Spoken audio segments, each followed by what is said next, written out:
Hi, well here we are in Ramilly Street, just off Oxford Street, a very noisy street, and we've come here for a specific reason because we're at the Photographers Gallery to meet Chris Wilde, who I've known for quite a few years.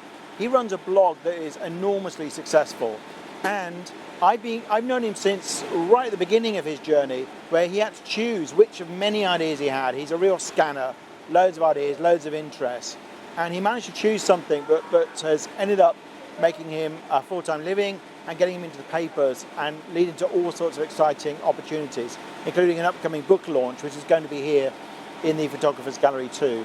So let's go and meet Chris Wilde and find out a bit about how you know when you've hit the right idea and how to make it take off. So here I am with Chris Wilde, editor of and creator of Retronaut.com.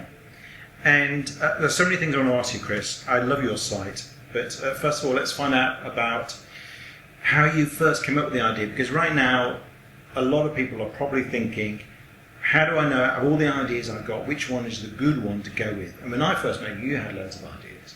So how did you choose? Well, it is a very good question. The first thing I did was I thought about all my ideas and I took them all seriously.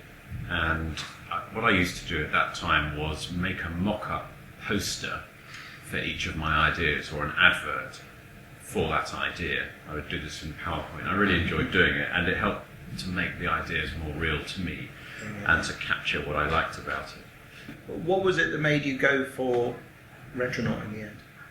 Well, I'll be quite honest with you, that was the one that you picked. Okay. Yeah. Maybe giving me a bit too much credit there. Yeah, that was the one I thought. It's true. There was a whole bunch of ideas, okay. And you said that's the one that really jumps out at me. You also said, I think it's important to act on all your ideas in time, so you're not neglecting any of them. Yeah. And that made a big difference to me as well. And for a time, I literally did act on all of them at the same time. But that was the one that particularly resonated with you, and so I took that as my starting point, really. Yeah. But the more resonant part of the answer is that ever since I was a small boy, I've wanted to go back in time. That was my big desire. It still is. And for many years, that wasn't even on my radar as something that I paid any attention to. I mean, there was no potential in that whatsoever. This is a really good lesson in why you should never discard any idea, any dream, because there might be something that comes out of that dream that you can actually make happen. Yeah, in fact, I would go further than that and say, for me personally, I'm not sure if you can extrapolate this out to everybody, but for me personally, it is always the right thing to follow the thing that I'm most passionate about. Right. Follow the element that, even if it resonates with nobody else, it resonates with me. Yeah. And that's what I did with Retronaut. And Retronaut's quite a good example, because that desire, the desire to go back in time, and then the failure to be able to do that, is very obscure, and for most of my life I discarded it as worthless. It turned out to be the absolute main thing. Yeah. And so when you first started, did you just go, okay, well, let's start a blog and put some photos up? I mean, how did you have some grand plan, or did you just start, one day putting some photos online?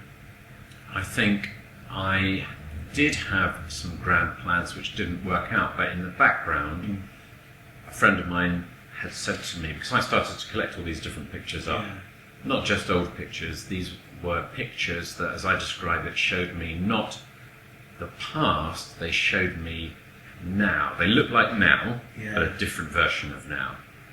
And the easiest way to describe that is most of us imagine the past in black and white. Yes. The earliest colour picture was taken in 1870 or the 1870s. So when we see those early colour pictures, they look like now because they're in colour, but it's a different version of now. So I started to collect these pictures up because for me they gave me a kind of time travel-y buzz.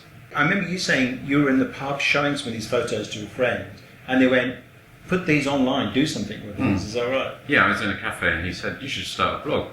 Yeah. And I didn't know anything about blogging or any of it at that time. So this friend of mine in the cafe said, you should start a blog, because I was, in a way, I was already doing the idea when I was showing him the pictures on my computer. So sometimes we think that we need money or investment, Yes. or some we require some X before we can do Y. Right. Unless we have this, we can't do that. But actually, we can start right away normally. So when you started, did you build your own site? I mean, was it a simple WordPress thing, or did you go for a complex thing? No, it was just WordPress, and it still is WordPress. Oh, right. Yeah, Okay. Brilliant. I just bought a WordPress site. I didn't know anything about any blogging or anything at that time. I googled what was a good name to call your blog, and it said "How to X" is normally a good one. How to make your lawn greener, or how to shave your dog, or whatever.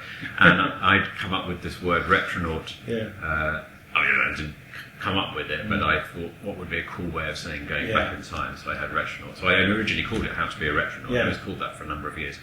And eventually I was able to buy the .com of Retronaut, and that's what it is now. But anyway, so I was starting from absolutely zero knowledge, but I got just as much satisfaction on day one as I do now. That's not changed. And quite often I say to people that for me, making it, people talk about making it or being a success. For me, I did that immediately. I got that immediately. In fact, I got it when I was showing my friend, also called John, a different John, these pictures in the pub, because I was curating. I was able to say, look at this picture, and that's what I do on Retronaut still. But at what point did you were putting these photos up? At what point did you go, okay, something's happening out there in the world. People are really getting this on the blog. I think there was a point where suddenly your traffic spiked. Is that right? Yeah, for me it did happen pretty quickly. I started it at the beginning of 2010, January 2010, and as I tell people, for 3 weeks it was my mother and I looking at it. And we amassed a couple of hundred hits between us a day, and then one post went viral, and I had 30,000 hits in a day. Wow! But was that colour photographs of Piccadilly Circus in 1949. So when you saw this 30,000 hits a day, did you kind of go, wait, is that Google Analytics gone wrong? Yeah, I did. In fact, I didn't even know what it meant. I just thought that looks quite a big number compared to what I normally have, and I phoned up my friend who was helping me set up the blog, and I said, I don't know if this is big or not, but this is how many it is. Wow. It was a really amazing experience. And so how many do you get now? You typically get around 50,000 a day, 50,000 page views. 50,000 pages being seen a day? Yeah. Wow. And I have the slightly cooler stats, around about 250,000 Facebook followers. Wow. And 80,000 on Twitter. Yeah. And book coming out in September with National Geographic. Yeah, fantastic. Looking forward to that. And since then, you've been in The Times, The Guardian, The Mail, I think. Have you been on TV yet? Have I done TV? We've got TV coming up. Got TV coming up, you've got a book coming out. Yeah, if we're reading them out, one of my favourite ones is I'm number 20 in The Times' top 50 people in the world on Twitter. Wow. Yeah. And I think you met some really interesting people as well. You've got some interesting people on your board, but I mean, it's taken you to some incredible places. Yeah. Great. Well, thank you, Chris. Yeah, my pleasure. It's always fascinating to talk to you. And I look forward to your book coming out in September. That's right. With National Geographic. Yeah. And everyone hopefully can check out your blog, Retronaut. Yeah, sure.